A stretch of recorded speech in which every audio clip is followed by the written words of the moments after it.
The game had just begun.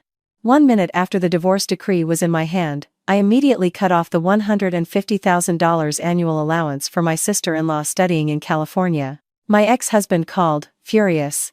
If you cut her off, my sister could get kicked out of school. I laughed. There's an even bigger surprise waiting for you tomorrow.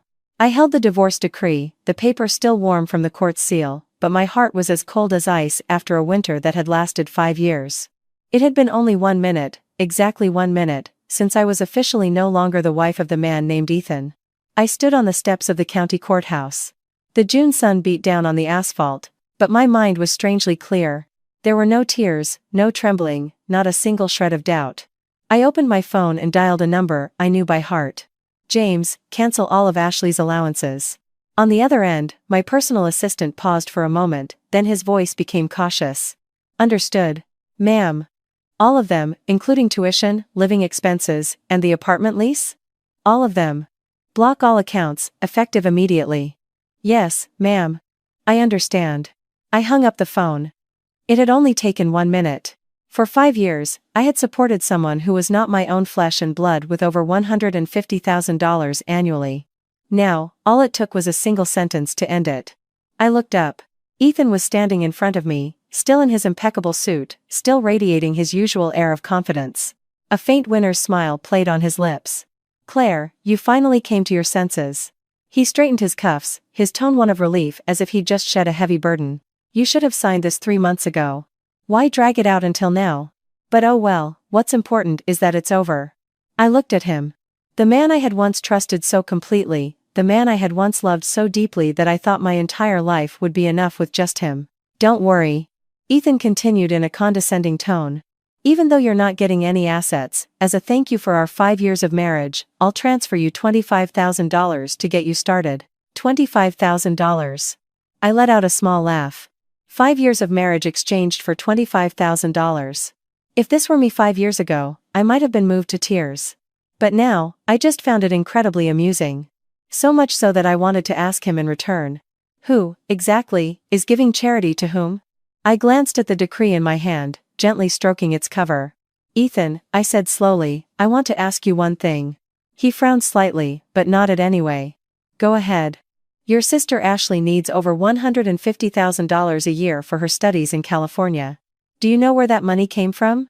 Ethan was stunned for a moment, then laughed out loud. Claire, we just got divorced and you're already talking nonsense. That's company money. What does it have to do with you? I nodded, glancing at my watch. 30 seconds had passed. September of 2020, I said in a flat tone. Ashley got into college, but her scholarship wasn't enough. At the time, your company was facing a cash flow problem. So I transferred $80,000 from my personal account to pay her first year's tuition. The smile on Ethan's face began to stiffen. From 2021 to 2023, I continued, every year I transferred over $150,000, covering tuition, rent for her apartment, and living expenses. It's all clearly documented as support for Ashley. You're making this up, Ethan seethed. Do I need to print out the bank statements? I looked him straight in the eye. And again, last year, Ashley wanted a new car because her friends there were driving luxury vehicles. You came to me asking for help, and I transferred another $60,000 to you. Ethan's face went from white to a deathly pale. That was company money, wasn't it? I smiled. It was my money. The air between us suddenly felt so heavy it was hard to breathe. Just then, my phone rang. An international call. I answered it and put it on speaker. Claire, what is this? Ashley's shrill, angry voice came from the other side. Why are all my cards blocked? I'm at a boutique, and everyone's looking at me like I'm a thief. Do you know how humiliating this is? I listened to her, then said softly, Ashley, from today on, you're on your own. What? Your brother and I are divorced. I no longer have any obligation to support you. There was a moment of silence on the other end, then an explosion. Especially since you divorced him, you owe me compensation. I have tuition due soon, not to mention this new bag I was just looking at. I hung up without a second thought. Ethan stared at me, his eyes red with rage. Claire, reactivate Ashley's accounts immediately. I tilted my head, looking at him as if he were a stranger. She's your sister, so you support her. Aren't you a successful businessman? It was a light sentence, but it was enough to silence him. I knew better than anyone. The business empire Ethan was so proud of was really just a magnificent shell. Its cash flow had been stretched as tight as a guitar string for a long time. If it weren't for my money quietly propping it up, the company would have collapsed last year. He was speechless. His phone rang. This time, it was his mother. He glanced at it, then I watched as he declined the call and blocked the number. "Claire, you're insane," Ethan snarled. "You want to destroy my entire family." I laughed. "Destroy?" I stepped closer, my voice lowering. "Last year, when you hired people to corner me on the street, to threaten me into signing the divorce papers. Did you ever think about destruction then?" Ethan's eyes flickered for a second. I stared at him intently. "These past 5 years, it's not that I didn't know. I was just giving you a chance." I paused. "But now I realize there are some things that will never change, no matter how many chances you give them." I turned to leave. Behind me, Ethan's voice was filled with rage. "Claire, you'll regret this." I didn't turn back, just gave a light wave of my hand. "Don't worry. There's an even bigger surprise waiting for you tomorrow." A black car parked on the side of the road opened its door. My driver bowed. "Miss Claire." I got into the car. Through the rearview mirror, I saw Ethan standing frozen under the hot sun.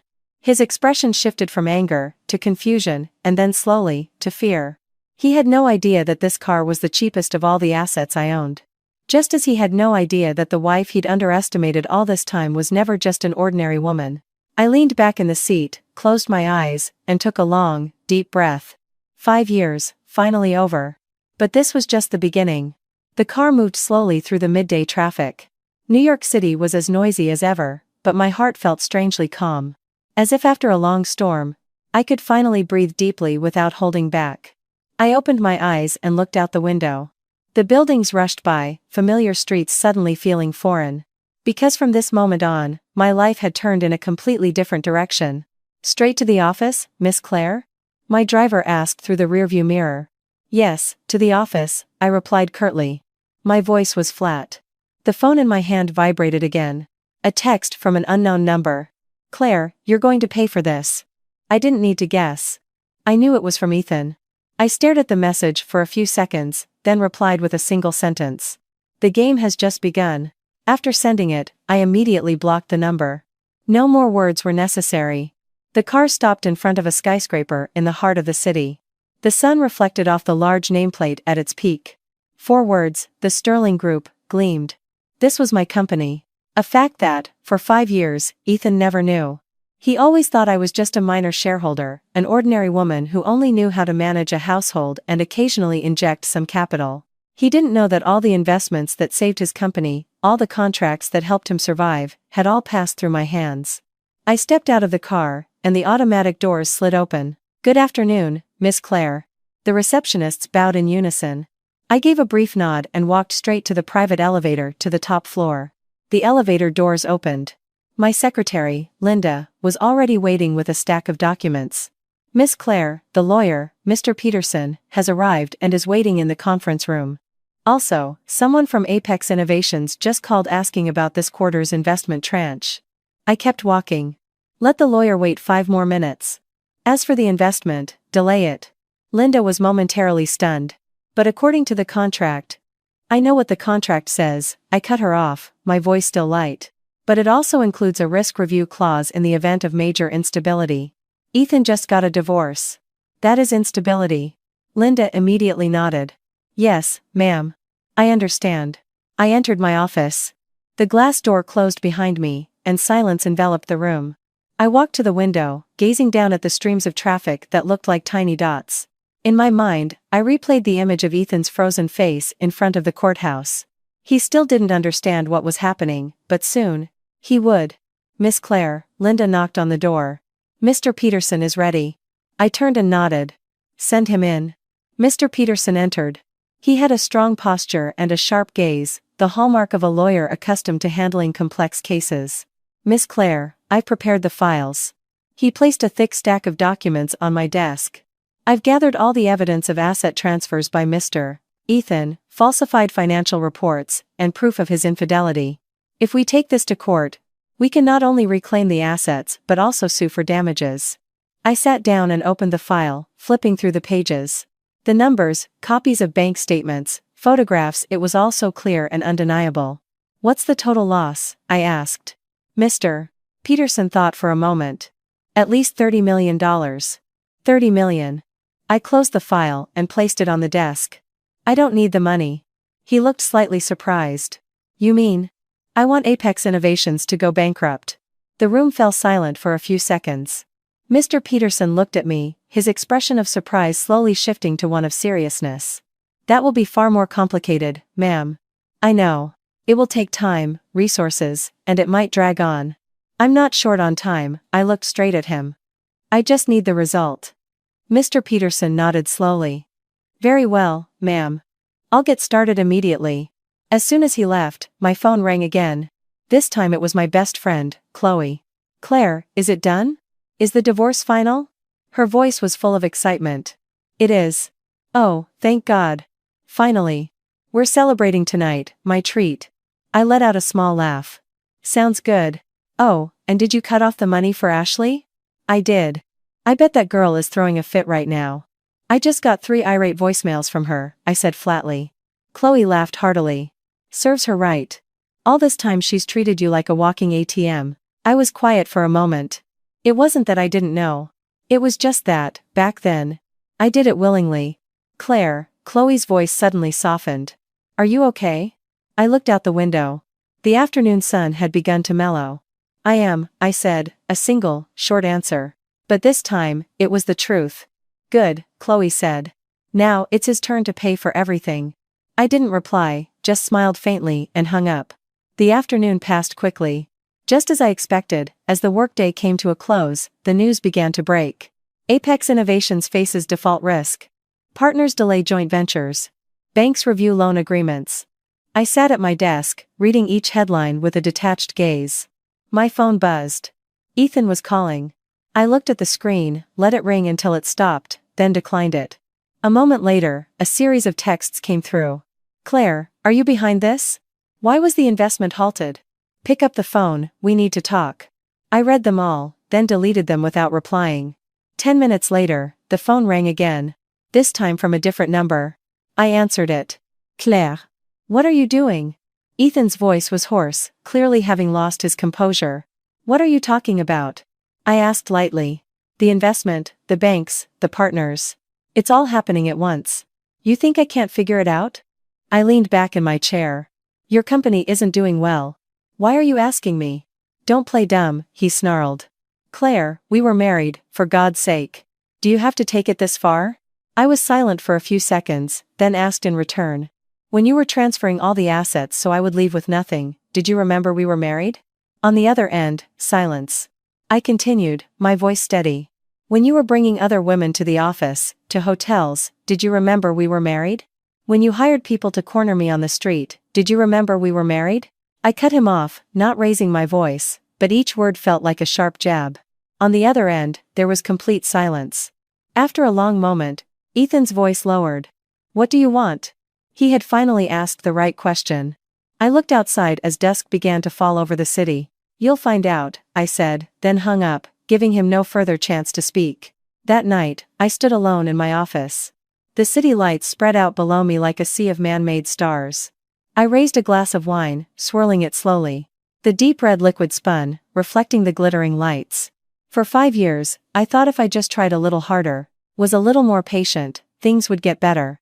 It turns out, there are people who will always take your sacrifices for granted, no matter how much you give. I took a sip of the wine. It was bitter, but liberating. My phone lit up. A new headline. Apex Innovations $20 million loan officially suspended. I smiled. Ethan, I whispered. This is just the beginning. Outside, the city continued its festival of lights, and inside me, one door had closed, and another was slowly, surely, opening. The next morning, I woke up earlier than usual. Not because of work demands, but because of a strange feeling. Relief, yet also a keen sense of alertness, as if I couldn't let my guard down for a single moment. I understood that what happened yesterday was merely the opening act. A bigger wave was still coming, and if I didn't watch my step, I could be swept back under. I made a cup of coffee and stood on the balcony, looking out at the city that was still half asleep. The morning sun cast a golden hue over the rooftops. My mind replayed every step I had taken over the last 5 years. Every dollar I spent, every time I gave in, every time I looked the other way, and every time I told myself, just a little longer. I closed my eyes. No more. Not anymore. The phone rang. It was James, my assistant. Miss Claire, there's been significant movement at Apex Innovations this morning. I wasn't surprised. Tell me. The bank has officially sent a debt collection warning. Several partners are also demanding immediate payment. Right now, there are a few suppliers gathered in front of their office demanding payment. I took a sip of my coffee. My voice remained flat. Has the media picked it up? Yes, ma'am. All the major financial and business news outlets are covering it. The story is spreading very quickly. Keep pushing it. Yes, ma'am. I hung up. Everything was proceeding according to my plan. Not faster, not slower. Right on schedule. I changed and left for the office early. As soon as I entered the lobby, the atmosphere was different. Employees walked faster, spoke in hushed tones. Everyone knew something big was happening, they just didn't dare say it out loud. Miss Claire, Linda approached, her face serious. Apex Innovations sent someone to meet with you. I kept walking. I don't want to see them. It's their CFO, ma'am. That's precisely why I don't need to see him. I stepped into the elevator. The doors closed, and silence fell. Sometimes, silence is the clearest answer. As soon as I reached the top floor, my phone began ringing incessantly. Ethan. I glanced at the screen and didn't answer. It was followed by a text. Claire, I know it's you. The company's situation is critical. Don't go too far. Let's talk. I read it, then put my phone down without replying. A few minutes later, another call came in. This time, from his mother. I paused for a moment, then answered. Claire, what are you doing? Her voice was a shrill cry of fury. Ethan's company is about to be destroyed. You also cut off Ashley's money. Are you trying to kill us all? I stood by the window, watching the flow of traffic below. Ma'am, I said slowly, Ethan and I are divorced. So what if you're divorced? You're still Ashley's sister-in-law. She's over there all by herself. If you don't take care of her, who will? I let out a small laugh. Sister-in-law. Even now, she could still say that. You're mistaken, ma'am, I said. My voice calm but cold. As of yesterday, I am no longer part of your family. From now on, Ethan and Ashley's affairs have nothing to do with me. There was a brief silence on the other end, then her tone turned cynical. I knew you were no good. You act so nice on the surface, but you're a calculating schemer underneath. You're the one who ruined my son. I listened without interrupting. Only after she had finished did I reply softly. Do you know where Ethan's company started? She was taken aback. Of course, from his own hard work. From the $300,000 I gave him as seed money from the sale of my mother's apartment, I said, each word clear. Do you know where his first major contract came from? There was no answer from the other side. From one of my father's connections. The line went silent. I continued, my voice not raised, but every word was a pinpoint strike. His company almost went bankrupt 3 times, and each time, I was the one who put up the money to save it. You say I'm no good. Then what have I been for the last 5 years? The other end was dead silent. After a long moment, her voice weakened. But that was your duty as a wife. I closed my eyes for a second, then opened them. No, I said. That was kindness. I hung up the phone. There was nothing more to say. There are people who will never understand, no matter how much you explain. Or perhaps they understand, but simply refuse to accept it. That afternoon, the news exploded with even greater force. Apex Innovations on the brink of bankruptcy. Employees face unpaid wages. Partners withdraw en masse. I sat in my office, reading the headlines, feeling no satisfaction, no joy. Only a sense of calm. Because I knew this wasn't revenge. This was a consequence. A consequence of his own actions. Just then, my office door opened. Linda entered, her voice slightly panicked. Miss Claire, Mr. Ethan is downstairs. I looked up. He says he has to see you. I was silent for a few seconds, then nodded. Send him up. Linda looked a little surprised. Yes, ma'am. I swiveled in my chair to face the window. My hands were folded in my lap. It was time. The door opened. Ethan walked in. In just one night, he looked like a different person. His suit was wrinkled, his tie was crooked, and his eyes were red with dark circles. His entire being radiated an exhaustion and panic I had never seen before. He stood before me, not speaking immediately, just staring as if trying to find the woman he thought he knew inside and out. "Sit down," I said. He didn't sit. "Claire, are you really going to do this?" His voice was hoarse. I looked at him without answering right away. He took a step forward. "This company is everything to me. You know that. If it's gone, I have nothing left." I tilted my head slightly. "And if you have nothing left? So what?" He was stunned, likely not expecting me to ask that back. "Claire," his voice lowered. "We were married once." I let out a small laugh. "You just remembered?" A single question was enough to silence him. I stood up and walked slowly toward him. "Ethan," I said, looking him straight in the eye. "If I hadn't fought back yesterday, what would I be right now?" He didn't speak. "Empty-handed," I answered for him. "No money, no home, no company, and still having to bear the shame." I paused. "Did you ever think about that?" His hands clenched into fists. "I could have given you a settlement." "A settlement?" I laughed. "With what?" He fell silent. I turned and walked back toward the window. "You didn't come here to apologize," I said. "You came here to ask for money." The air in the room felt heavy. He didn't deny it, because he knew it was true. After a long moment, he said, "Claire, what do you want?" I turned to look at him, my eyes no longer holding any trace of softness. "You'll find out soon enough," I said. "But not today." I pressed the intercom button. "Linda, please escort Mr. Ethan out." Ethan stood there. He looked like he wanted to say something, but in the end, he said nothing. He just turned and left. The door closed, and the room was quiet again. I stood there, staring at the empty space before me. Not happy, not sad. Just the end of one chapter and the beginning of another. The door had just closed behind Ethan. I stood still for a long time, staring at the empty space before me. Not because I was hesitant, but because I wanted to be certain that there was no lingering emotion in my heart that could make me waver. Because I knew very well that from this moment on, there was no turning back. "Miss Claire," Linda stood beside me, her voice soft. "Should I continue to monitor Mr. Ethan's side?" I shook my head slowly. "No need to monitor." I turned and sat back down. "Just report. Monitoring is an act for someone who is still attached. As for me, I only need to know enough to maintain control." Linda nodded. "Yes, ma'am." Just as she was about to turn, the phone on my desk rang. I picked it up.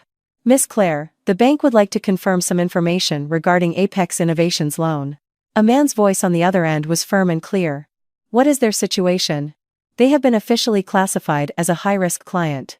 If there's no capital injection within the next 72 hours, we will begin the asset seizure process." I was silent for a moment.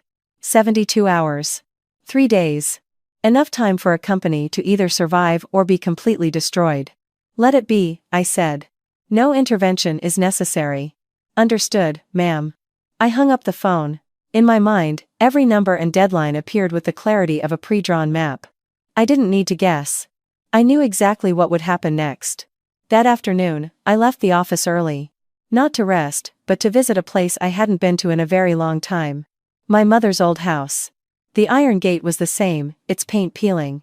Vines crept up the corners of the walls. Almost nothing had changed. Only its inhabitant was gone. I pushed the door open and stepped inside. The room was quiet, smelling of old wood, time, and memories. I walked slowly through each room, my hand brushing against the faded walls. I imagined my mother's face in the past, sitting by the window, diligently sewing.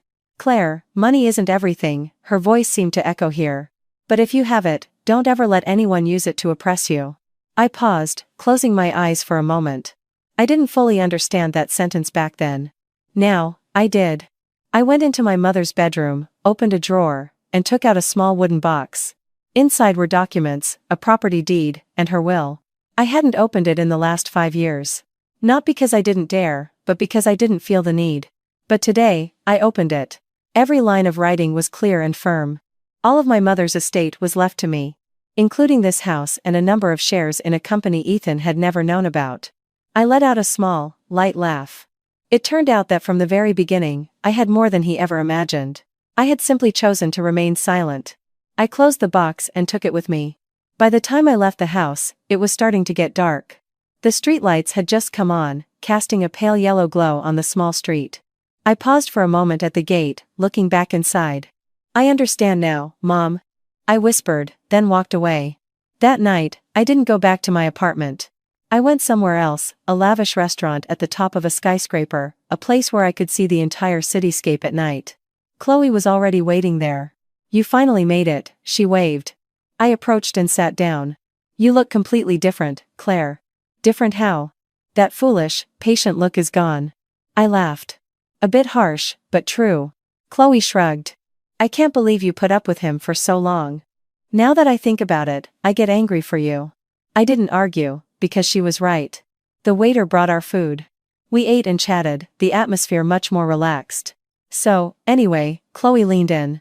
How far are you planning to take this? I put down my glass. Until he understands. Understands what? That you can't just take things without paying the price. Chloe was silent for a moment, then nodded. Agreed. My phone vibrated. A text from an unknown number. I am a director at Bank X. We would like to discuss the Apex Innovations debt with you. I read the message and smiled. The bait has been taken. Chloe raised an eyebrow. What's the new plan? I didn't answer immediately, just gazed out the window at the flickering city lights. You'll see tomorrow, I said. The next morning, I arrived at the bank as scheduled. The meeting room was spacious with cold, white lighting. A middle-aged man in a suit stood up as I entered. Miss Claire. He extended his hand. I'm Mr. Harris. I shook his hand and sat down. We've reviewed Apex Innovations' profile, he said, getting straight to the point. The situation is dire. I know. We wanted to ask if you would be interested in participating in the restructuring. I looked at him. Under what terms? He gave a slight smile. You would be in control. I wasn't surprised. This was the next step. And Ethan would be removed from management. I leaned back in my chair, silent for a few seconds, then said, agreed. A single word. But it was enough. The game had officially entered a new phase. When I left the bank, my phone rang. Ethan. This time, I answered. Claire, you met with the bank, didn't you? His voice was frantic. I did. What? What are you going to do? I stopped on the sidewalk, watching the people pass by. You'll find out. Claire, don't. Goodbye, Ethan. I hung up before he could finish. A gentle breeze blew. I continued on my way, each step firm, without looking back. After leaving the bank, I didn't go straight back to the office. I walked along a familiar street, the cool morning air on my face, enough to clear my head and re-strategize the next steps in a plan I had been preparing for a long time. It was just that today, everything was officially on the table. My phone vibrated nonstop. I didn't need to look to know who was calling. Ethan. I didn't answer this time. Not because I was avoiding him, but because it wasn't time yet. Some answers need to be waited for to carry more weight. When I arrived in the office lobby, Linda was already there to greet me, her expression a little tense. Miss Claire, there was a commotion at Apex Innovations this morning. I paused. Tell me. The employees gathered out front demanding their salaries. Some resigned on the spot. The media is already there. I nodded slowly, unsurprised. When a company runs out of money, the first reaction always comes from within. Has the bank sent official notice? Yes, ma'am. They will likely start taking further steps today or tomorrow. I stepped into the elevator. Prepare all the documents. Linda understood immediately. Yes, ma'am. The elevator doors closed. Inside that small space, my reflection in the glass walls was clear. A woman standing tall with an unwavering gaze. A stark contrast to the me of the past, who could be thrown into a day of anxiety by a single phone call from Ethan. I took a slow breath. Not of fatigue, but of final release. Arriving at my office, just as I sat down, the phone rang. This time, I answered it. Claire, Ethan's voice was almost a shout. What do you really want? I placed the phone on my desk and switched it to speaker. My voice was calm. Ethan, you've lost control. I don't need a lecture from you, he snarled. The employees are on strike, the bank is calling in the debt, partners are canceling contracts, all at once. If you're not behind this, who is? I didn't answer directly, just asked in return. Have you ever considered why it's all happening at once? On the other end, there was a moment of silence, then he laughed coldly. Stop beating around the bush. Just tell me what you want. I leaned back in my chair. Because the foundation you built has been fragile for a long time. I just stopped propping it up. A single sentence was enough to unravel everything. He didn't speak, only his heavy breathing could be heard. After a long time, his voice softened. Claire, I know I was wrong. I wasn't surprised. When people are cornered, they say things they never thought they would. I shouldn't have treated you like that. I shouldn't have done all those things. I remained silent, letting him speak. Can you just give me one more chance? In the past, that sentence might have melted my heart. But now, a chance for what? I asked. To fix everything. I smiled faintly. Fix your mistakes, or save your company? On the other end, silence. No answer was needed. I already knew. You called all your partners last night, didn't you? I continued. But no one answered. You also went to the bank, but they refused to see you. I paused for a moment. Do you know why? Because they don't trust you anymore. My voice wasn't loud, but each word was clear. The other end was dead silent. After a long time, he asked, Claire, what should I do? I looked out the window. The sun was high in the sky. Come to my office this afternoon, I said. Alone. I hung up, without further explanation. At exactly 3 p.m., Ethan appeared. This time, there was no more panic in his expression, but the exhaustion on his face was palpable. His eyes no longer held arrogance, but a sort of resignation. He entered the room, didn't speak right away, just stood there. I didn't think you would come, I said. I have no other choice, he replied. I nodded. Sit. He sat down. His hands rested on his knees, his head slightly bowed. For the first time, I saw him in a position lower than mine. Not because I was oppressing him, but because he had brought himself to this point. I'll be direct, I began. The bank has agreed to let me participate in your company's restructuring. He immediately looked up. What? I will be taking control. The air in the room seemed to freeze. He stared at me in disbelief. And me? You, I continued, will be stepping down from your management position. No way. He shot up from his seat. That's my company. Was. I corrected him with a single word. But it was enough. He stood there, his breath ragged. Claire, you're stealing it from me. I looked at him. No, I said, I'm just taking back what is rightfully mine. He was stunned.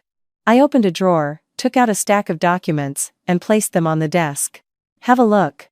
He took them, flipping through the pages one by one. His expression slowly changed. This is proof of all the funds I ever invested in your company, I said. Including the ones you never recorded. He fell silent. I continued. The total is more than $10 million. The room became deathly quiet. He dropped the documents, his hands trembling slightly. I didn't know. Of course you didn't, I looked him straight in the eye. Because you never asked. It was a light sentence, so heavy that he couldn't argue. He sat back down, his hands covering his face. His voice was hoarse. Do you really want to destroy me? I was silent for a moment, then said, no. He looked up. I'm giving you a way out. I pushed another document toward him. Sign this. You'll step down from the company, but in return, you won't be held liable for all of its debts. He stared at me, his eyes filled with internal conflict. If you don't sign, in 3 days, the company will be bankrupt, I said. And you will lose everything. It wasn't a threat, just a fact. He looked down, silent for a very long time. So long that I could hear the ticking of the clock on the wall. Finally, he picked up a pen and signed it. A single, decisive stroke, as if severing the past. He put the pen down and sat there quietly, saying nothing. I took the document back. Thank you, he laughed, a dry, hollow sound. Thank you? He shook his head. Claire, you've changed. I looked at him. No, I said. I've just stopped being the person I used to be. He stood up and walked to the door. Before leaving, he paused for a moment, but didn't turn around. Then he was gone. The door closed. I sat there in silence. Not happy, not sad. Just relieved. A relief I had been waiting for 5 years. The door closed behind Ethan. This time, it wasn't a confrontation or a lingering threat. It was the true end of everything that had transpired over the last 5 years. I sat quietly for a moment, my hand still resting on the freshly signed document. I stared at the ink stroke. My heart was calm. Not because I was cold, but because all the emotions that once existed had long since been exhausted. Miss Claire, Linda knocked and entered. The bank just confirmed that the transfer process will begin this afternoon. I nodded. Prepare the conference room. I'll be participating directly. Yes, ma'am. Linda left. I stood up, straightened my clothes, and looked at my reflection in the glass one more time. My gaze was the same, calm, clear, and unwavering. This was no longer personal. This was business. At 3 p.m., The top-floor conference room was brightly lit, the atmosphere serious. Almost no one spoke outside of necessity. Representatives from the bank, Mr. Peterson, my finance team, and several senior managers from Apex Innovations were present. Only Ethan was absent. I didn't ask, because I knew his role in this room was over. "Let's begin," I said, my voice clear. Documents were opened, each clause was read, every number verified. Everything moved quickly, yet meticulously. No detail was overlooked. I sat at the head of the table, not speaking much. But every time I did speak, it was a decision. "The $20 million debt will be restructured," said the bank representative. "On the condition of a fresh capital injection and a change in management." "I will be responsible for the funds," I replied. "And all management control will be transferred to Miss Claire." "Correct." No one objected. They knew there was no other choice. The meeting lasted nearly 3 hours. By the time it was over, the sky outside was beginning to darken. The city lights began to switch on, reflecting against the glass walls of the conference room. I signed the final document and put down the pen. A very distinct feeling emerged. Not victory, but closure. One chapter was closed. "Congratulations, Miss Claire," Mr. Peterson said, his voice full of relief. "From now on, everything is in your hands." I nodded. "Thank you, sir." Everyone slowly departed, and the room grew quiet. I remained seated there for a few more minutes, gazing out the window at the relentless flicker of the lights. My phone vibrated. An unknown number. I answered. "Claire?" A familiar voice. "Ashley. What is it?" I asked directly. There was a moment of silence on the other end, then the sound of sobbing. "Claire, please. Please transfer some money. I'm about to be kicked out of school." Her voice was no longer shrill like before, but trembling with panic. "I already called Ethan. But he doesn't have any money." I wasn't surprised. "Ashley," I said, "how old are you now?" 22. "In that case, how long do you think I have an obligation to support you?" On the other end, silence, just the sound of sobs. "But you've always." "I've always done it because I wanted to," I cut in. "Now I don't." A long silence. "Claire," her voice grew small. "I don't know what to do." I closed my eyes for a moment. Not because I was softening, but because I was thinking. "I'm not going to transfer any money," I said, then paused. "But I can give you one option." On the other end, immediate silence. "What did you say?" "Work. Part-time or full-time. You're old enough." "But I'm in college." "I just took over your brother's company," I said in a flat tone. "If you want, I can recommend you for a job at one of our branches there."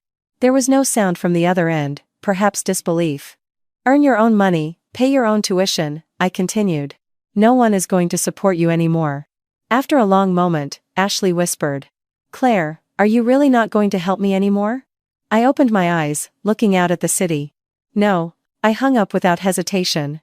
"There are people who will never learn to stand on their own 2 feet if you don't stop propping them up." That night, I went home quite late. The apartment was quiet. No more barrage of texts, no more stressful phone calls. I put down my bag, went to the kitchen, poured a glass of water, and leaned against the counter in silence. A silence I once feared now felt comfortable. My phone lit up. A text from an unsaved number. "Claire, it's Ethan." I saw it but didn't reply. The next message. "I've moved out of the company. I have nothing left. Tonight I'm sitting at our old cafe. I don't know why I'm texting you, but..." The message ended there, unfinished. I stared at the screen for a few seconds, then turned it off. I didn't go, didn't reply, didn't look back. I stepped out onto the balcony. The night air was gentle, bringing a cool breeze that no longer made me shiver as it used to. I stood there, looking down at the city. The lights were still on, the traffic still flowed, and everything kept moving. Even though someone had lost everything, the world didn't stop spinning. And neither did I. I went back inside, closing the door. A day had ended without ties, without burdens. There was only me. The next morning, I woke up a little later than usual. Not out of fatigue, but because for the first time in years, I was no longer awakened by an invisible pressure weighing on my chest. There was no longer a sense of urgency to check my phone to see if Ethan's company was in trouble, if Ashley needed money, or if my mother-in-law was calling to blame me for something. Instead, there was a tangible silence where I could lie for a few extra minutes, watching the sunlight filter through the curtains, and realize that my life was finally back where it should be. I got out of bed, made a cup of coffee, and stood by the window, observing the city begin its daily hustle. My mind was no longer filled with complex calculations, but with a rare clarity, like the surface of the water after a storm. Finally calm, I could see the bottom, see everything that had been hidden for so long. The phone rang. Linda. Miss Claire, the situation at the new company has started to stabilize this morning. But some of the old managers from Mr. Ethan's era seem uncooperative. I wasn't surprised. Every shift in power inevitably triggers a reaction, especially from those accustomed to being on top who now have to submit to someone they once underestimated. Send me their names, I said, my voice calm but firm. Anyone who is unwilling to cooperate, terminate them. Linda was silent for a moment, then answered quickly. Yes, ma'am. I understand. I hung up and sipped my coffee. Its bitterness spread on my tongue but no longer felt unpleasant. Because this time, I was the one who chose that bitterness, not forced to swallow it as before. Arriving at the office, the atmosphere was already vastly different. No more chaos, no more anxious glances. What remained was watchfulness, observation, and also respect. As I crossed the lobby, every employee stood and greeted me, not excessively, but enough to show that my position was now solid. Miss Claire. A middle-aged manager approached, his voice slightly hesitant. We wanted to know your plans for the future. I stopped and looked at him. Stabilization first, I said. Expansion will come after. He nodded, but his eyes still held a hint of worry. What about Mr. Ethan? I looked at him directly. He is no longer relevant. A short sentence, enough to sever all speculation. I entered my new office. It used to be Ethan's room. Everything was still the same, the desk, the chair, only the person sitting in it had changed. I put down my bag, slowly sat down, and swept my hand across the surface of the desk. The desk where he once sat with such arrogance now held only emptiness.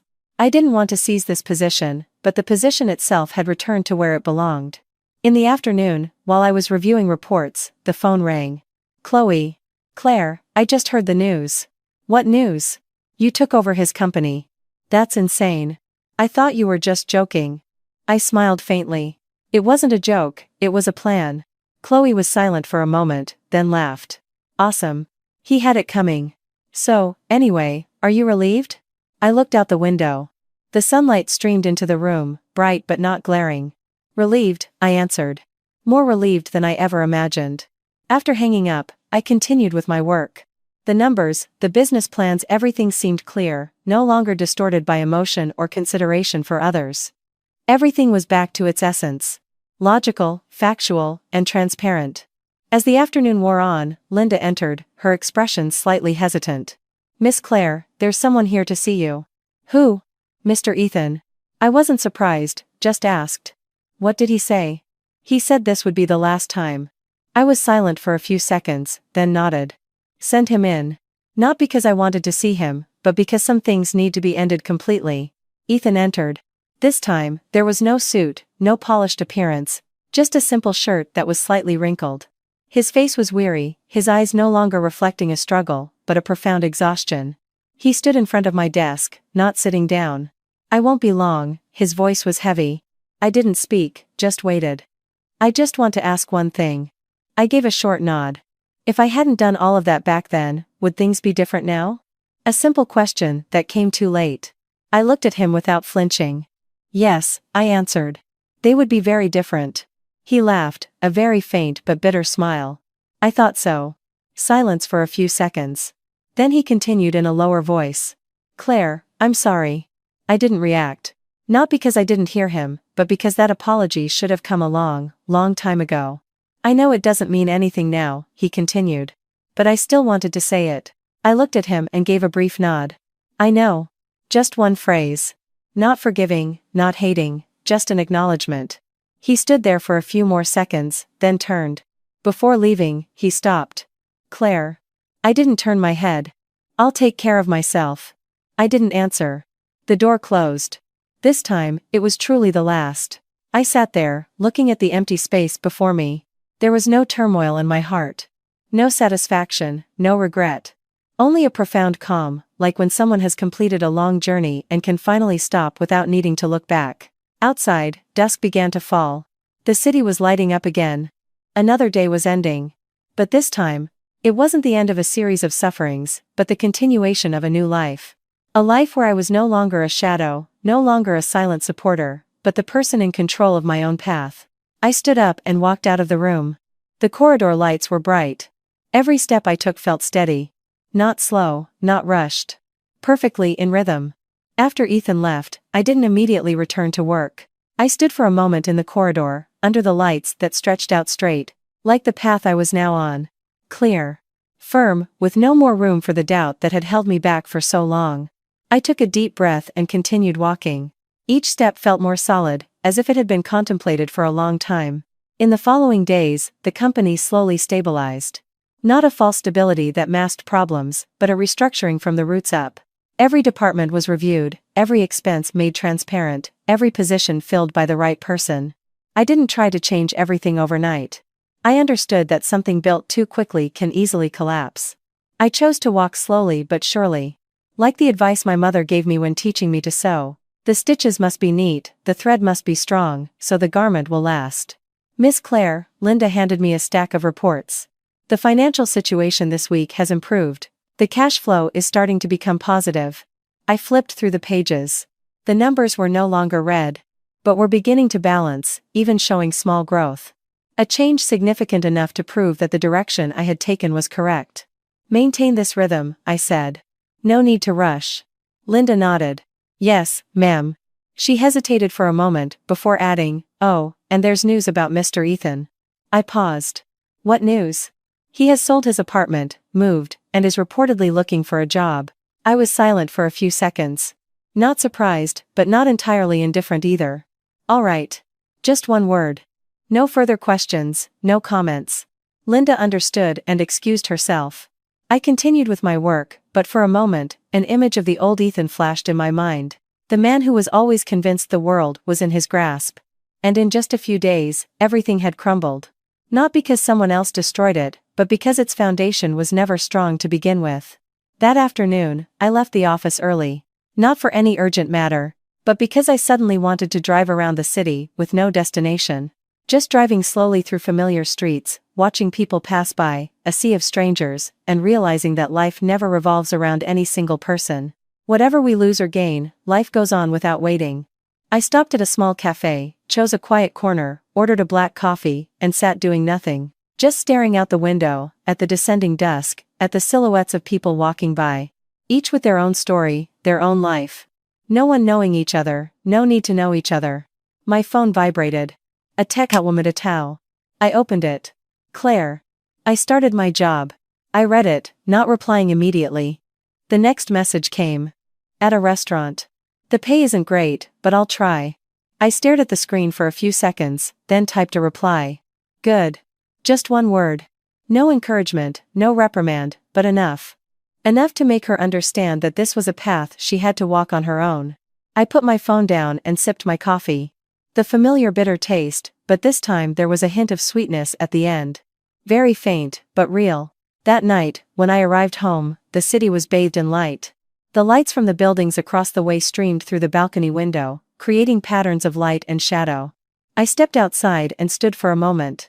The night air blew gently, carrying a comfortable coolness. I leaned against the railing, looking down.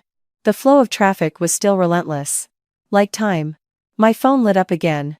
Another message? Not from Ethan, not from Ashley, but from an old number that hadn't contacted me in a very long time. Claire, it's Arthur, your father's friend. I was stunned for a moment. I just got back from overseas, heard about you, and wanted to meet. I stared at the words. A strange feeling emerged. Not anxiety, not curiosity, but something like another door opening. I didn't reply right away. I just stood there, looking at the city. In my mind, I pictured my father's face, long gone, but the connections he left behind still existed somewhere, quietly enduring. Just like what my mother had bequeathed to me, not ostentatious, but enough to be a pillar when needed. I took a deep breath and replied, of course, Arthur. When are you free? After sending it, I put my phone down. My eyes were still fixed on the distance, on the endless rows of lights. My life was like that, too. It didn't stop here. Didn't end with leaving a marriage, didn't stop with taking back what was lost, but continued on. But this time, not for anyone else, but for myself. I smiled faintly, a very light but real smile. The message from the man who claimed to be my father's friend was still on the screen. Not urgent, not demanding, but creating a deep enough pause for me to realize that life never truly stops at one point. There is always a new path that opens up. Often, at the very moment we think everything is closed off. I stood on the balcony for a while longer, letting the night wind brush against my face as a way to calm myself. Not because I was wavering, but because I wanted to move forward with full awareness, without being pulled back by the past or dragged along by fleeting emotions. The next morning, I arrived at the office early. The atmosphere was much more stable. The wary glances of the first few days had been replaced by focus. Every department was running more smoothly. The financial reports were no longer filled with chaotic numbers, but had started to show order. I walked through the work area, hearing productive work discussions, no longer uncertain whispers. And that made me realize that change doesn't always have to be loud to be effective. Miss Claire, Linda walked beside me, holding a tablet. The meeting with the bank is confirmed for 3 p.m. today. All right. And for the meeting with Arthur, your father's friend. When would you be available? I paused for a moment. Tonight. Linda nodded without further questions. She understood that some things didn't need to be explained. The morning passed quickly. He handled work nonstop. Every decision was made without burden, without needing to consider others' feelings. Based only on one criterion, right or wrong, profitable or not. And it was precisely this clarity that made everything feel lighter, even though the workload hadn't decreased. In the afternoon, the meeting with the bank went smoothly. The restructuring clauses were beginning to show results. The cash flow was under control. The partners' trust was slowly returning, not because of what I said, but because of what I did. Miss Claire, said Mr. Harris, his voice more relaxed than before. If we can maintain this pace, the company could fully recover in 3 months. I nodded. No need to rush, I said. What's important is stability. He smiled. That's something few people can do. I didn't reply, just organized my documents, stood up, and shook his hand to end the meeting. The sky was already starting to darken when I left the bank. I didn't go straight home, but drove to the appointed place. An old tea house on a quiet street, not too fancy, but the atmosphere felt familiar, like the places my father used to like. I entered, looked around, and found an older man sitting in a corner. He stood up when he saw me, his eyes looking emotional, but still calm. Claire, his voice was deep. I approached and bowed my head slightly. Arthur. We sat down. It felt a little awkward at first. Not because of the distance, but because we were both trying to reconnect a thread that had long been forgotten. Arthur, I apologize for only contacting you now, he said. I shook my head. It's all right, Arthur. He looked at me for a moment, then sighed. You look so much like your mother. I was silent. It wasn't the first time I'd heard that, but this time it felt different. Arthur already knows everything, he continued. About your marriage, the company, and everything you've done. I didn't ask how he knew, because it wasn't important. Before your father passed away, he entrusted me with one thing. I was a little surprised. He took an old envelope out of his pocket and placed it on the table. He said, if she ever needs it, give this to her. I looked at the envelope, not rushing to open it. What is this, Arthur? Stock, he said. In a company your father invested in a long time ago, but never in his own name. I looked at him, unable to hide my shock. How much? He smiled faintly. Enough so that you'll never have to compete with anyone again. The atmosphere became quiet. I opened the envelope. Inside were clear, legal documents and a figure that left me speechless for a few seconds. Not out of greed, but because I understood. My father had never truly left me alone. I folded it back up and placed it on the table. Arthur. Please. Keep this for me. He looked at me, a little surprised. You don't need it. It's not that I don't need it now, I said. But I want to know that it's there. He nodded, his gaze satisfied. You're more mature than I thought. I smiled faintly. I've just learned from what has happened. We chatted for a while longer, not too long, but enough to fill the void of many years. When I left the tea house, it was completely dark. The streetlights were on, reflected on the wet asphalt after a light drizzle. I walked slowly to my car.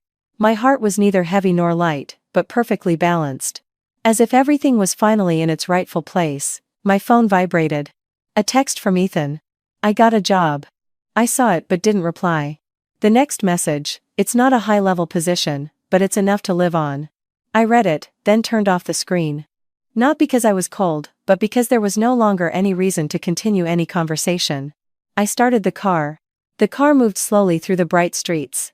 In my mind, there were no more shadows of the past, no more what-if questions. There was only one thing: ahead, life doesn't stop. And neither do I. After the meeting with my father's old friend, I didn't take the envelope home. Not because I didn't value it, but because I understood that some things don't need to be held tightly to remain yours. Sometimes, by not rushing to possess them, you can see their value more clearly. I drove slowly through the familiar city streets. The lights reflected on the car's windshield, creating a constantly moving trail of light. In my head, there were no more complex calculations or plans. There was only a silence deep enough for me to ask myself, if all this turmoil hadn't happened, would I have ever broken out of the circle I had created for myself for so many years? The next morning, when I arrived at the office, the atmosphere was completely different from the chaos of the beginning. Everything was running in an orderly fashion, not due to pressure, but due to the stability that was slowly built from firm decisions. I walked through the work area, hearing productive discussions, no longer uncertain whispers. And that made me realize that change doesn't always have to be loud to be effective. Miss Claire, Linda approached, her voice sounding light but quick. The partners from South Korea have confirmed they will continue the contract. They said they trust your leadership. I nodded without much expression. Prepare the documents. Yes, ma'am. Linda turned, then paused for a moment. Oh, and one more thing. I looked at her. Ashley sent an email to the company. I was a little stunned. What email? She applied for an internship at our branch over there. I was silent for a few seconds, then took the tablet Linda offered. I opened the email. The writing was no longer demanding like before, but neat, clear, and with a tone of hesitation. Miss Claire, I know I have no right to ask for anything anymore, but I want to try. If permitted, I am willing to start from the lowest position. I read it, not moved, not cold, just feeling that it made sense. Accept it, I said. Linda was a little surprised. Yes, ma'am. As a regular intern. With no special treatment. Yes, ma'am. I handed back the tablet. There are lessons that must be paid for personally to be meaningful. But if someone truly wants to change, we must also give them a way to start. Not for their sake, but so that we ourselves no longer carry the burden of resentment. In the afternoon, while I was reviewing expansion plans, my phone rang. An unknown number, I answered. Claire, it's me. I froze for a moment. Not my own mother, but Ethan's mother. Her voice was no longer as sharp as before, but heavier and weary. What is it, ma'am? I asked. I want to see you. I didn't answer immediately. Not because I was confused, but because I was weighing the meaning of this meeting. Just once. She continued, I won't bother you again. I looked out the window at the bright, but not scorching afternoon sun. This afternoon, I said, at the old cafe. All right. She hung up. At the appointed time, I arrived first and ordered a drink. Not long after, she entered. Her posture was the same, but she looked thinner. Her face no longer radiated sharpness, but a fatigue that couldn't be hidden. Claire, she called out. I stood up and gave a brief nod. Ma'am. We sat down. It was silent at first, not because there was nothing to talk about, but because so much had happened that neither of us knew where to begin. I'm sorry, she said. I wasn't surprised, but I didn't respond. I used to say a lot of things to you that were inappropriate. I looked at her, not interrupting. I thought because you had money, you had an obligation, without ever thinking that it was your choice. Her voice grew smaller. Since Ethan lost everything, I've come to understand. I took a slow breath, not of relief, but of acceptance. I'm not calling you to ask for money, she said quickly, as if afraid I would misunderstand. I just want to say one thing. I waited. Thank you. I was silent. A simple sentence that came too late. I don't dare hope you'll forgive me. She continued, I just want you to know. I understand now what you did. I looked at her for a moment, then gave a brief nod. I know. Nothing more, nothing less. She looked down.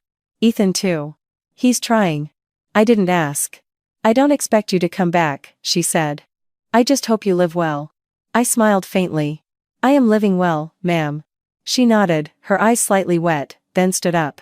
I'll be going now. I didn't stop her, just sat there watching her leave. Her small back slowly disappeared into the crowd outside.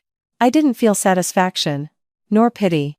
Just a gentle closure, not loud, not dramatic. That night, I went home.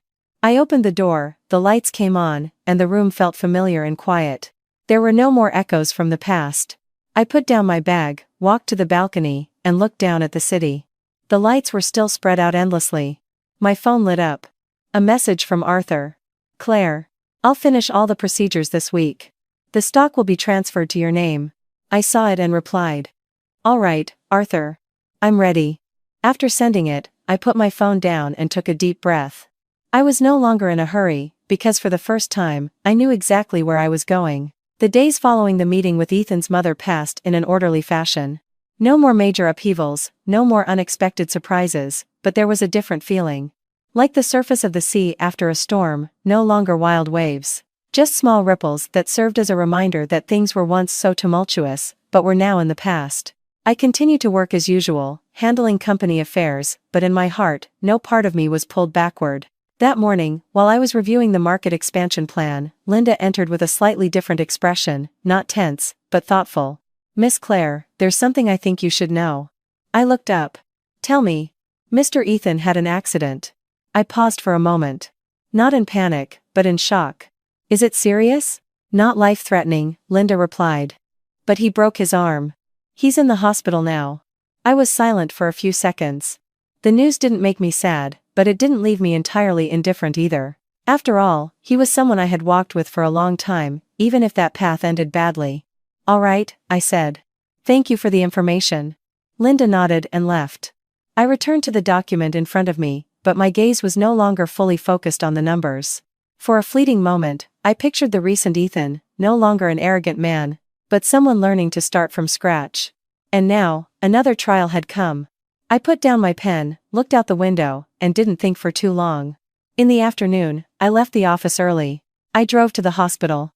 Not out of obligation, not because of any lingering feelings, but because I wanted to close everything completely, without leaving anything hanging in my heart. The hospital corridor felt long, with the distinct smell of antiseptic.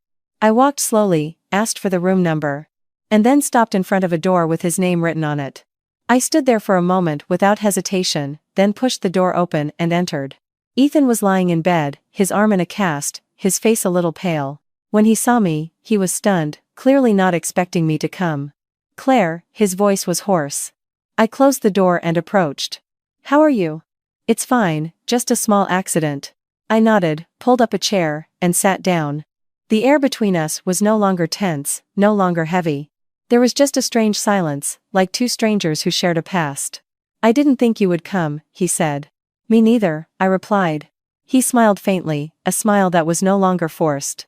Thank you. I didn't answer, just looked at him. Is your work going well? He asked. It is. Good. A moment of silence. Then he continued, I'm working at a small company now. It's not big, but it's stable. I nodded. That's good. No one calls me director anymore, he laughed. But it's not so bad. I looked at him. For the first time, I saw him talk about his life without any arrogance. I've been thinking a lot, he continued slowly, about everything that happened.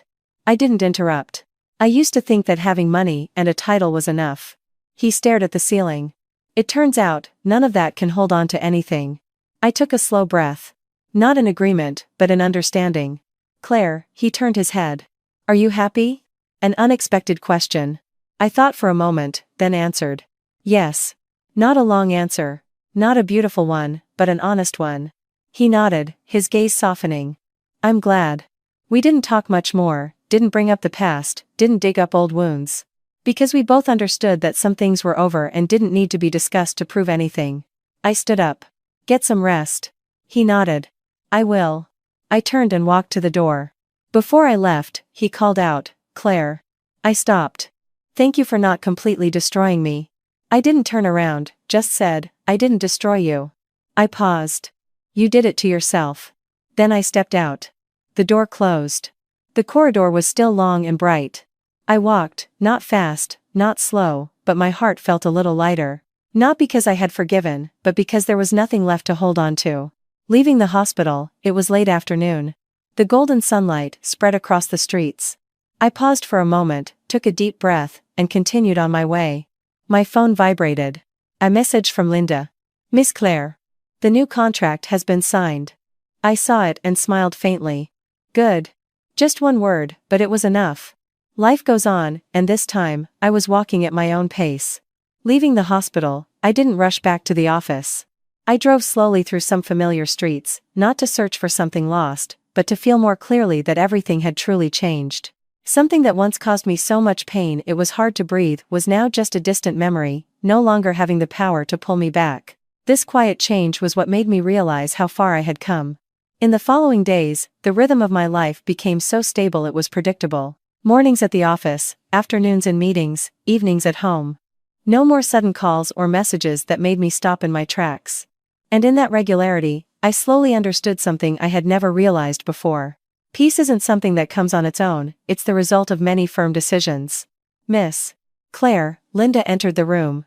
Her eyes brighter than usual. The last quarter's report, the company's profit is positive. I stopped writing. How much? Not a lot, ma'am. But it's stable. I nodded, looking at the table of figures.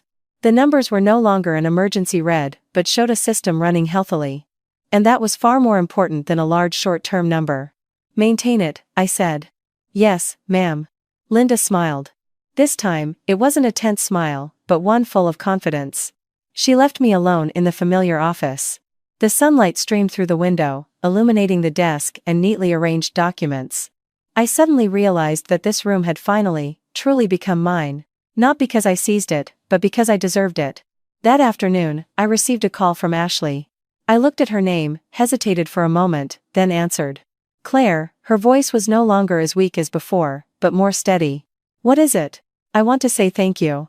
I was silent. I'm starting to get used to my job, she said. It was really hard at first, but I think I can do it. I didn't respond right away, not because I didn't know what to say, but because I was listening not just to her words, but to the change in her tone. I won't dare ask for your help again, she continued. I just wanted to say, I understand now. I looked out the window at the bright sunlight. Understand what? That no one has an obligation to support my life. A simple sentence, but it was enough. I nodded slowly, though she couldn't see. Good. Take care, Claire. You too. I hung up. Nothing more needed to be said. Some conversations are sufficient when ended at the right moment. In the evening, I received a message from Arthur. Claire, this week I will finalize all the administration. The stock will be transferred to your name. I looked at the screen, unsurprised. But this time, I no longer postponed it. All right, Arthur. I'm ready. After sending it, I put my phone down. My feeling wasn't excitement, but a calm acceptance. Because I understood this wasn't something that came to change my life, but a part of my life. A part that I was now mature enough to accept without being swayed by it. The following days passed more quickly than I had expected. The company entered a stable phase. New projects began to move forward. The team became more solid, and I no longer had to be involved in every little detail. I could take a step back, observe, and direct when necessary. This distance was what gave me time to see myself. One night, I stood on the balcony as usual, looking down at the city. The lights still stretched out endlessly. The wind blew gently, carrying a familiar coolness. But this time, it no longer made me feel alone. I remembered the first few days when I stood here with a feeling of emptiness, when everything had just collapsed, when I didn't know where to go. And then, step by step, I got through it. Not quickly, not easily, but steadily enough not to fall again. My phone lit up. A reminder I had set a long time ago. It contained only one line.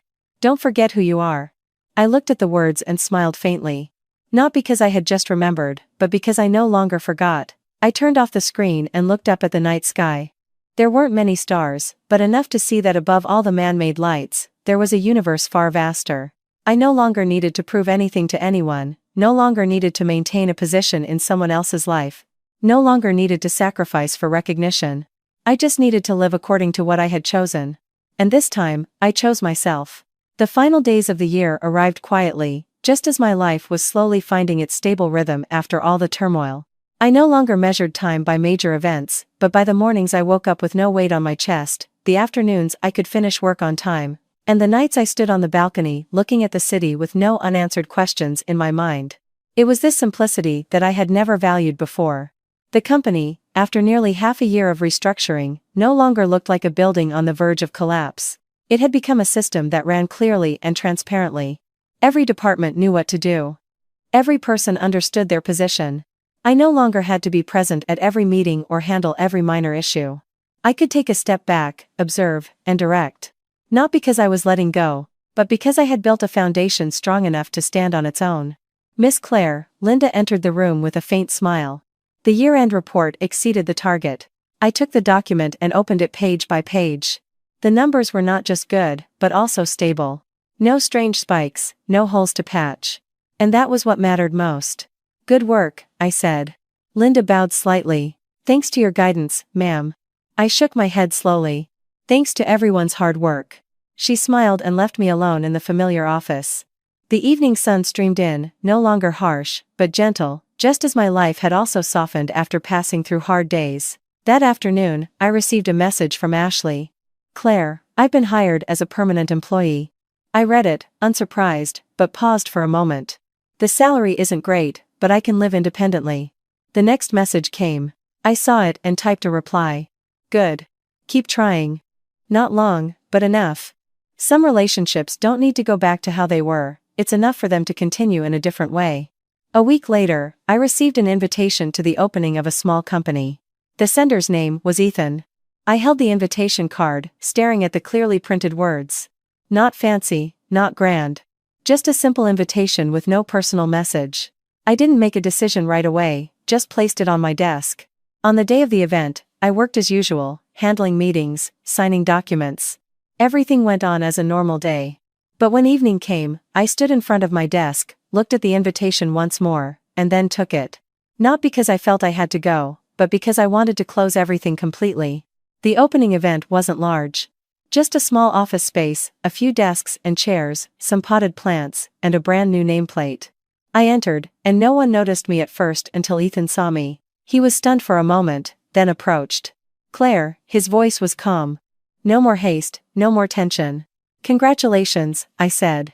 Thank you. We stood there, not too close, not too far, like two people who had once walked the same path and then turned in different directions, not looking back, but still able to see each other at a brief intersection. I didn't think you would come, he said. Me neither, I replied. He smiled faintly. But I'm glad you did. I nodded, looking around. The space was simple but tidy. No luxury like before, but a real beginning. I'm starting over, he said, as if explaining. That's good, I replied. Not asking further, not judging, just acknowledging. A few moments later, I placed an envelope on a table. A little something from me. He saw it, but didn't open it. I don't need it. I know, I cut in. But this isn't for you. He was stunned. It's for a new beginning. He was silent for a few seconds, then nodded. Thank you. Not many words, but enough. I didn't stay long. Just a few minutes. Then I excused myself without looking back, without any feeling of heaviness. Because I knew our lives were each on their own track and no longer needed to intersect. As I stepped outside, it was already dark. The streetlights were on. The atmosphere was no longer as busy as during the day. I paused for a moment, took a deep breath, and continued on my way. My phone vibrated. A message from Arthur. Claire. Everything is finalized. I saw it and smiled. All right, Arthur. Just one word. But it contained everything. I got into my car and started it. The car moved slowly through the bright streets. This time, the feeling was no longer the same. Not searching, not running, but a very clear movement. I knew where I was going and why I was going there.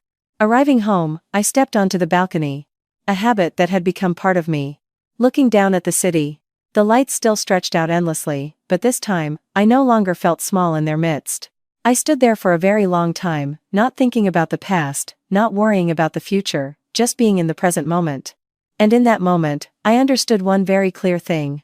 It wasn't that I had won a battle, nor that I had lost something. It was that I had returned to being myself. A version that no longer needed to depend on anyone to exist. No longer needed to prove my worth through sacrifice. No longer needed to hold on to a relationship just for fear of loss. I had gone through a marriage, a devastation, a journey to reclaim what was mine. But the most important thing was not what I got back, but what I had learned. That kindness is not wrong, but it must have boundaries. And that sometimes, letting go doesn't mean losing, but is the only way to save yourself. I smiled faintly. The city lights were still on, life went on. And so did I. If you have followed this story to the end, perhaps what lingers in your heart is not just emotion, but a profound pause. A pause to ask yourself, in this life, how many times have we given without leaving anything for ourselves? Claire's story is not one experienced by just one person. It is a reflection of many among us. People who once believed that with enough sacrifice and enough patience, everything would get better. But life doesn't work that way. There are relationships where the more we give, the more it is taken for granted. There are people who, the more we yield, the further they push. And sometimes we lose not because we are weak, but because we chose to endure for too long. Claire was once like that. She was not less intelligent, not less capable, and not without opportunities. But what ensnared her for 5 years was something we all know well. Love and trust. Trust that the person she loved would change. Trust that family would eventually understand. Trust that she just needed to try a little harder. But life does not reward blind patience. Life only gives back what we allow others to do to us. Claire's turning point was not when she had money, or when she took back her company. Her turning point was when she said one simple word. Stop. Stop funding someone who is irresponsible. Stop tolerating what is inappropriate. And stop hurting herself. That was not cruelty, it was awareness. And from that moment on, everything began to change. You see, Claire did not retaliate in a loud way. There was no drama, no need to prove who was right. She simply took back what should never have been given and let everything fall back into place. A company collapses not because it is destroyed, but because its foundation is rotten. A person loses everything not because it is stolen, but because they never truly owned it in the first place. That is the law of cause and effect. Not something distant, but the very real result of every small choice in life. And the most beautiful part of this story is not Claire's success, but the way she let go. She didn't look back, didn't hold grudges, didn't live in the past. She moved forward with calm. Forgiving not to reconnect, but so she would no longer carry the burden. Helping not because of lingering feelings, but because she didn't want to become a bitter person. And leaving not because she lost, but because she finally understood what she deserved.